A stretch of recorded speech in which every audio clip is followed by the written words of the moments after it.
je m'appelle José Nunes, je suis adjoint-chef en gendarmerie et plus précisément à l'ANFSI, qui est l'agence du numérique des forces de sécurité intérieure.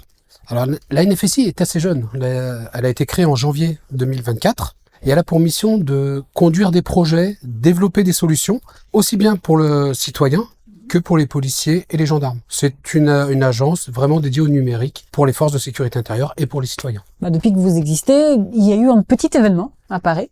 Les Jeux Olympiques, là, les JO, c'est déjà fabuleux, là, mais quand même, vous êtes susceptible d'avoir été sollicité pour faire vos missions. Par contre, effectivement, on nous a posé des questions sur la solidité, la robustesse de notre infrastructure en cas d'attaque. On l'a fait en production, on a détruit nos serveurs, on les a remontés, et avec certains outils internes permettant de remonter les serveurs et l'outil MongoDB Ops Manager, on a pu remonter toute l'infrastructure en environ 30 minutes. Un petit peu plus. Mais... On parlait de résilience, on parlait de confidentialité. Quelles sont en fait les caractéristiques techniques ou autres de Mongo qui le rend en fait pertinent pour un client avec des exigences très élevées en matière de sécurité? La plupart des administrateurs de bases de données, s'ils veulent bien sécuriser leur environnement, souvent ils commencent par ajouter des autorisations, authentifications classiques. Après, ils peuvent chiffrer les échanges entre clients et serveurs. Tous ces échanges en transfert, on peut les chiffrer. Il n'y a pas de souci. On chiffre les données au repos et on stocke aussi la clé ailleurs, qui sont dans un système de Key Management System séparé.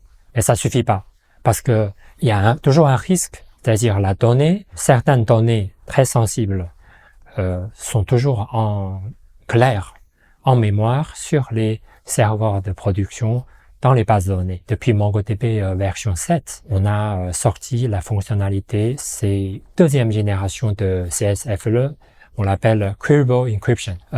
Cette solution permet de non seulement chiffrer les données avant la donnée quitter le serveur clientèle, application clientèle, et en plus, une fois la donnée chiffrée, partie, stockée dans la base de données, on peut requêter la donnée. On supporte des requêtes de type assez riche, on supporte tests égalité ou le contraire. En version 8, on a enrichi aussi. On peut supporter les requêtes avec des types de range. Ce qui est très intéressant, c'est cette deuxième génération de solutions. Elle est très robuste parce qu'elle utilise un algorithme complètement aléatoire. À chaque fois où on chiffre une nouvelle donnée, elle est chiffrée de manière différente. L'avantage de passer par MongoDB directement, c'est qu'on a déjà du support. Généralement, quand on prend une solution open source, si elle marche pas, il faut se débrouiller, ce qui peut être assez problématique. Donc on a cet avantage aujourd'hui, c'est d'avoir du support. Toute la formation qui a été faite au préalable, elle est faite en fonction de nos besoins, de notre infrastructure et de nos connaissances.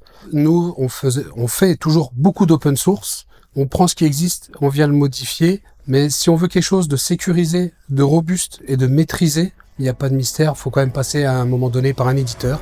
MongoDB a été là pour nous, en tout cas sur ce sujet-là. Il remplit tout à fait le boulot. Donc contactez-les, vous verrez bien si le besoin peut être répondu